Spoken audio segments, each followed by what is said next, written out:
Hello Scorpio, welcome back to my channel. This is Skeleton Key Tarot and this is a tarot card reading for Scorpio. All Scorpio placements, Sun, Moon, Rising, and Venus. Wherever you've got Scorpio in your chart or in your life, there's something in this message for you. And as always, cross watchers are welcome here too. So let's begin.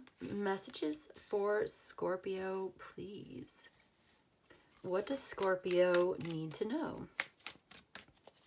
Okay, first of all, this first message that I'm getting here is there are two people. The Daughter of Swords, which is like a Page of Swords. The Father of Wands, which is like the King of Wands. And there's a secret that these two people are keeping.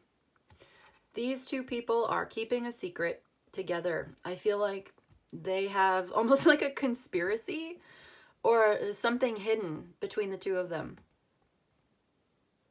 Yeah, there's something going on between these two, and it's a secret. Don't tell anybody, keep it hidden. There's like something is very, very deceptive. Okay, I'm seeing like their story is not adding up. The story is not adding up. There's something missing. They're lying by omission. There's something they're leaving out. These two are in cahoots. They are. These two are in cahoots. There's an age gap between them. Okay. And this one's really smart, really clever, very, very perceptive and very clear in the mind, but also quite rebellious and kind of loves to argue a little bit, like debate, arguing, debating, just like this one, the Daughter of Swords, the Page of Swords. This one could talk her way out of anything. She can talk her way into trouble and out of trouble. Gemini energy. Could be Libra, Aquarius too, but I'm really picking up on Gemini. I've also got Aquarius here though, so whatever. I feel like this one's got the gift of gab. I'm hearing her talk. She's like a con. This one's like a con artist. This one's like a baby con artist. I don't think she's a baby though. I just think she's younger. Maybe younger than you or younger than the King of Wands. King of Wands is bold, fearless. He's the actual ringleader here. I think she does most of the talking, but he is the actual leader, the ringleader here. He's the one that started it. He's the one that initiated it. She's just kind of going along with him. I think that she is in love with him. I think that he is very sexual and attracted to her. And he loves it. He loves the attention from her. I think she looks up to him. I think he is almost patronizing, but like, what is this? Benevolent towards her? Benefactor? Okay. Yeah, so like she kind of looks up to him a little bit. She thinks he's really smart. He's been around, you know, he's seasoned, he's older. He's very like he's beneficial towards her in some ways. He's like a benefactor or benevolent. That word keeps coming to mind. Like he's proud of her or the attention that he gives to her. He's very warm. I'm getting like Leo, Aries, Sagittarius, but I'm feeling like I'm getting a ringing in my ear. My right ear is now ringing. I'm just picking up like a very warm, almost like paternal. Is there what kind of age gap are we talking about here? Is this like a sugar daddy type situation? There's a lot of deception between the two of them, and I feel like the two of these are in cahoots.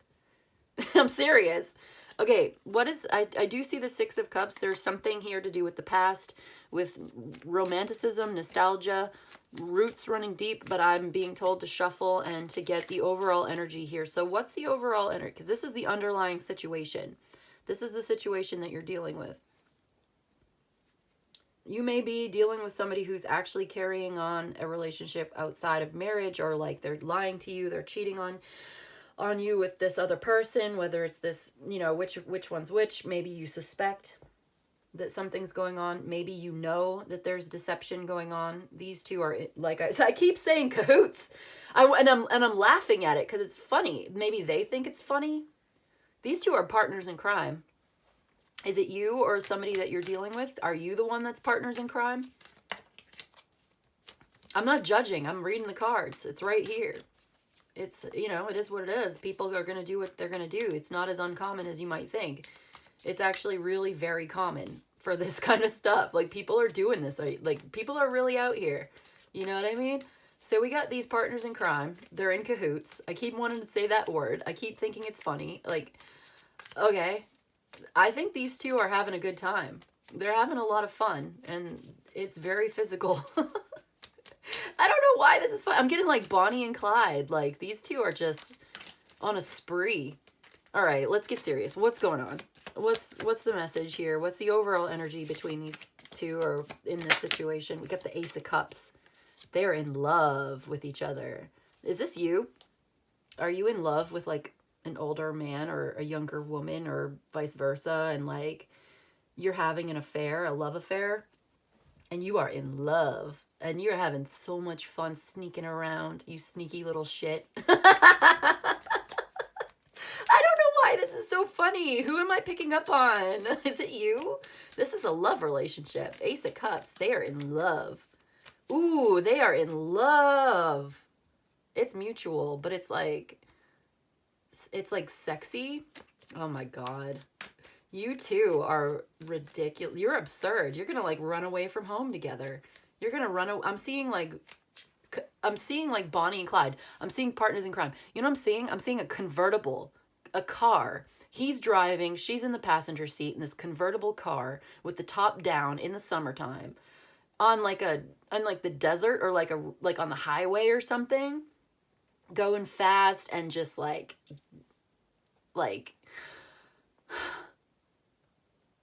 getting out of Dodge. You know what I mean? Like running away together. Is this your fantasy? We saw that Six of Cups. This is fantasy. It's like you want to run away together. Oh my gosh. Oh boy. So you're being very strategic about this. You're sneaking around for whatever reason. Why are you going to be so sneaky for? Huh? So anyway, what's at the bottom of the deck? We got the Two of Swords. What's up with the Two of Swords? The Star. Wow. Okay, so there's a decision that needs to be made here. There may be a dilemma. There may be a crossroads or two options. And we have the Star. There's a decision that needs to be made for the future. There's like a vision of the future. This is, okay.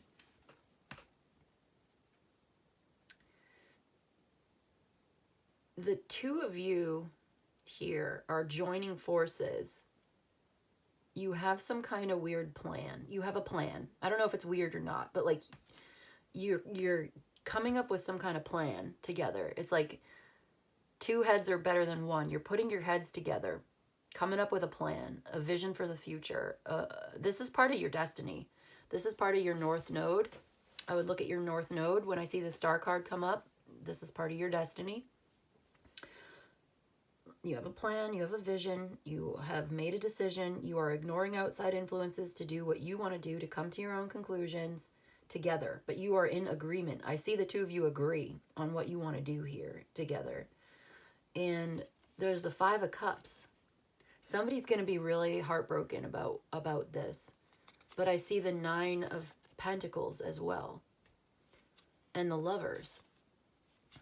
And the Mother of Cups. I feel like there's maybe a Scorpio. Are you Scorpio? Who am I reading for? This is Scorpio. Okay. Oh my gosh. This is transformative. There's money coming in here. Ten of Pentacles. Yeah, I knew it. So it's like you have this vision for the future. Somebody's disappointed, but there's a lot of money. Somebody, and then the two of you, the lovers, are traveling together, or you're going in the right direction or in the same direction. There is a Queen of Cups here. I feel like this is somebody, either you or this is the third party. This is who is going to be sad. Okay. There are several people involved. I'm going to have to just keep this simple. You're getting a lot of money, and there's money coming in. You may be robbing a bank. I feel like you two are committing a crime of some type, or you're doing something that's not quite legal. If it's not actually illegal or a crime, it's some kind of fraud or theft, but you're getting a lot of money doing it. And it's like you two are on a spree. You're going to run off together and you're going to get this money, whether it's legal or illegal. Divorce could be involved, some kind of separation. Somebody could make a lot of money off a divorce or a death. Somebody dies. Like, this is weird and I don't want to say it, but it's like you're waiting for someone to die so that you can take their money and run away with your lover. Okay? That's not unheard of. It probably is not going to resonate with everybody, but if it's for you, then you know it's for you. But okay, let's keep it simple. So somebody's receiving a lot of money here, some kind of contract, and it's going to allow them to go in this new direction of this new love relationship. It's transformative. Okay, there may be an inheritance. And yeah, you're going for it. You're gonna, so what's the out? Is there a coming up out of this long-term situation here? There may be a Taurus or an Aquarius. I've got Virgo, Earth signs, Gemini. I got Gemini, Libra, Aquarius. I've got water signs here, Scorpio especially, but Pisces and Cancer as well. I've got Leo, Taurus, like I said, Capricorn, and Virgo. And I just see the two of you making a choice to be together. Is that what's going on? You want to be in this new love relationship? And, yeah. I think it's important to take a moment to be grateful to whoever it is you get this money from. Not to be too arrogant about this or too prideful about it. I don't know. We're here for spiritual development, and I believe that we should do our magic with the best and highest intentions, with respect to free will and the good of all. Otherwise, we can end up going crazy, losing our mind, losing everything. I don't see that happening here. I see you gaining a lot of freedom, a lot of money. This person could be very wealthy. There may be something that's a little bit scandalous about this, but I see you rising up above the scandal and getting out of a bad situation, rising up above conflict. I see long-term success, long-term stability. I see a lot of love here. Somebody's very gentle, very stable, loving. And, maybe one thing has to end for another thing to begin. Maybe this Bonnie and Clyde stuff doesn't apply to you, but maybe for you, it's just, you want to go in a new direction with a new lover. And so you break up with one person in order to go in a different direction with somebody else. And somebody's disappointed that you're leaving, but you need to do this. It's a part of your destiny. You're making a choice between two lovers. One person is very exciting and a lot of fun. The other person maybe boring, but they're loving. You don't need to be mean to this person, right? Like, I don't know, something about this feels kind of off to me. Like, you don't need to burn a good person just because you don't feel like being with them. Is this somebody doing this to you, or are you doing this to somebody? I just feel this coming through. It's like there's no reason to be unjustifiably mean to somebody who never did anything wrong to you. Maybe they are not your person. Maybe you don't feel like you want to be with them anymore. They might be boring. They might be, whatever. But I just feel like you should release this connection with love and gratitude for the time you spent with this person. they're not a bad person just because you don't want to be with them anymore. There's no need to justify breaking up with somebody by accusing them of things or, you know, making them out to be a bad person. They're not a bad person. You just don't want to be with them anymore. That's okay, right? Do you agree with me? Let me know. So like, this person's not a bad person. You just don't want to be with them anymore, and that's okay. Maybe you've met somebody that's really exciting and a lot more fun or a lot sexier or more attractive, or, you know, they have the same ideas as you. They've got a bunch of money, you know, stable, generous, successful, and you feel stuck or trapped in a situation. You don't want to be there anymore. You want to make a decision. You want to go forward. You want to have fun. You want to be rich. I don't know. Something you're doing here. Yeah, Ace of Wands. Exciting new relationship with somebody who's very attractive. Then there's the Queen of Wands. You feel like this is your person. There's a good match here for your energy. You feel stuck and trapped. You want to get out of that situation. You don't want to be in a third party. There's scattered energy. You need to be more focused and determined. You're making a breakthrough. You're going towards new love. It's very exciting. It feels like a really compatible match. This person's very charismatic and magnetic. You feel so attracted to each other. It's mutual. You're going to go for it. Okay, great. For some of you, there may be somebody else that you are already in a long-term relationship with. You don't want to be with them anymore. Okay, cool. You want to go in a different direction, however you choose to do that. I think you're going to be successful. I think you're going to be stable. You're going towards your long-term relationship here. This is a much more compatible person for you. I do feel kind of bad for whatever reason. I feel compassion for the person that you're breaking up with. I kind of feel bad for them for some reason. I don't know why. Do you kind of feel bad for them? Maybe they feel bad for themselves. Like, I'm looking at this person and I feel like, okay, they are not your type. They are not somebody that you really want to be with anymore. You may have outgrown this connection. It's gone stale. The fire has gone out, so to speak. They're kind of set in their ways. They may be stable, but there's no adventure there. It felt like a dead end for you, and maybe it was. So you're not supposed to be there anymore. You have a new pathway opening up for you, and you're excited to go forward towards it. I think this person is going to be really depressed when you leave. And do what you will, but there's no need to kick a person when they're down. I don't know. For some reason, it feels like adding insult to injury, and there's no need to add insult to injury. All right, take that as it resonates. It's up to you how you want to conduct your life, you know? But it's like, if this person has been loyal to you and you just don't want them anymore, okay, go in the direction you feel called. Do you really have to insult them on the way? Like, it doesn't have to be, I don't know. You know what I'm saying? If you understand what I mean, then it's for you. I don't want to harp on it. I'm getting a weird vibe. That's all. I'm getting a weird vibe. It's like, this person didn't really do anything to you. They are innocent. They were nice to you. They were nothing but nice to you.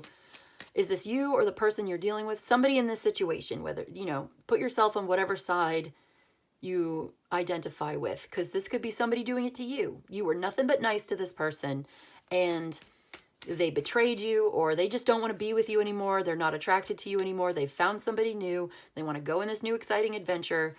Cool, good for them, right? I release you with gratitude and love for the experience we had with each other. But it's like, they broke your heart, and there was no need to add insult to injury. It's almost giving the vibe of like, they needed to find a reason. Like, they couldn't just leave and go do what they wanted to do. They had to blame you for it for some reason. And it's like, is that really necessary? Can't you just go do what you want to do and be honest that you're just bored here and you just don't feel like being here anymore? And like, just go in your own direction. Do what you want to do. Like, do you have to really like find a reason? No, you don't need a reason. Nobody needs a reason. That's how you feel and that's what you want to do. That's enough reason in and of itself. I don't want to be in I want to detach from this as the reader. Like, I don't want to read for that anymore. Okay, you get the message. Done. I dismiss that. I release it to you to interpret that for yourself if it fits. If not, it's for somebody else. Let's get some enigma. Let's move on. Enigma to confirm and clarify. Now my left ear is ringing, okay? So we've got the waning gibbous. It's time to release. Banishing, expulsion, releasing. What is this? Let me make sure it's release. Cleansing and introspection. Yeah, time for some cleansing and introspection. And then at the bottom of the deck, we do have the omen. So this is a sign of things to come. It's a warning. Divination, divining is here. There's a need for more information. There is some latent information underneath the surface and a need to look beneath the surface. I think there's a need to look beneath the surface of yourself or whatever's going on here, because there's some type of a sign, signal, or warning you of things to come or giving you a heads up. So this omen that you're receiving, it's like you're going to need to interpret the omen and maybe do some introspection, cleansing and introspection to interpret the omen as it's coming to you, because there's more information beneath the surface. So this could be pointing back to the Seven of Swords here. Or let me see if there's something I'm missing from the omen. It's a sign of things to come, a warning, but you're also getting assistance.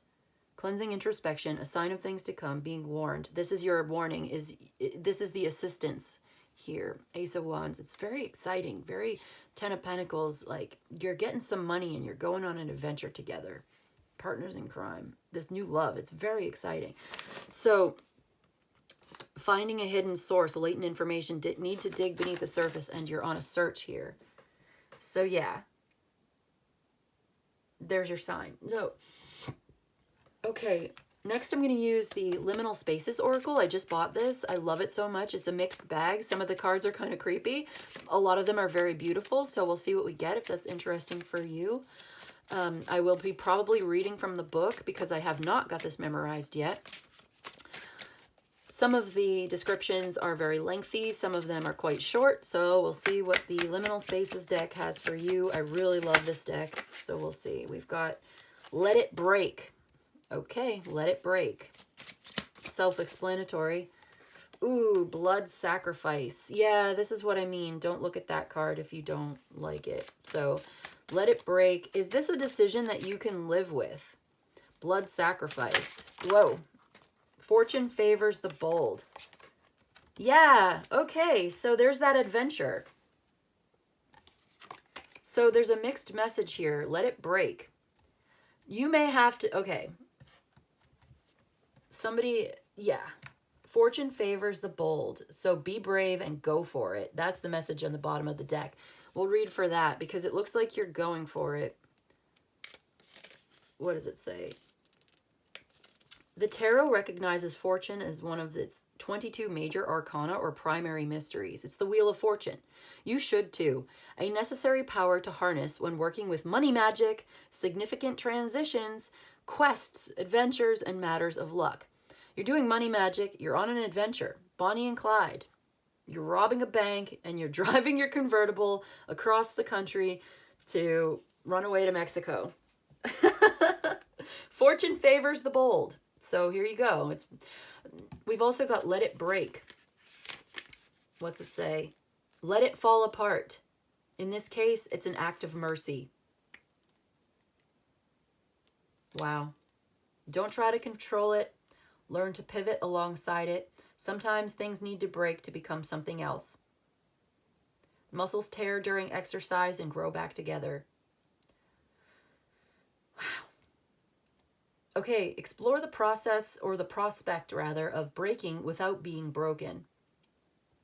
Explore the idea that breaking may be simply a means of opening. Whether you must do the deed or simply allow it to happen, breaking something or permitting it to break is, in this case, an act of mercy. Let it break. And then we've got Blood Sacrifice, which is one of those creepy cards I was talking about. Okay. Cognitive dissonance occurs when an individual's behavior conflicts with their personal morality, causing them to separate their actions from the consequences they produce. This practice preserves the ego at the expense of the soul. In addition to enabling the masses to participate in atrocities they would never consciously condone, Yeah, participating in an atrocity you would never consciously condone. It creates a debt to the spirit world that isn't acknowledged in the physical, driving a wedge between this essential connection and, with it, an existential sense of loss. The universe accepts payment in blood. It's a form of fuel, but a peculiar one. Make sure every choice you make is one you can live with, because live with it you must. What do you need that requires blood, and can you live with it on your hands? Well, let it break, because fortune favors the bold.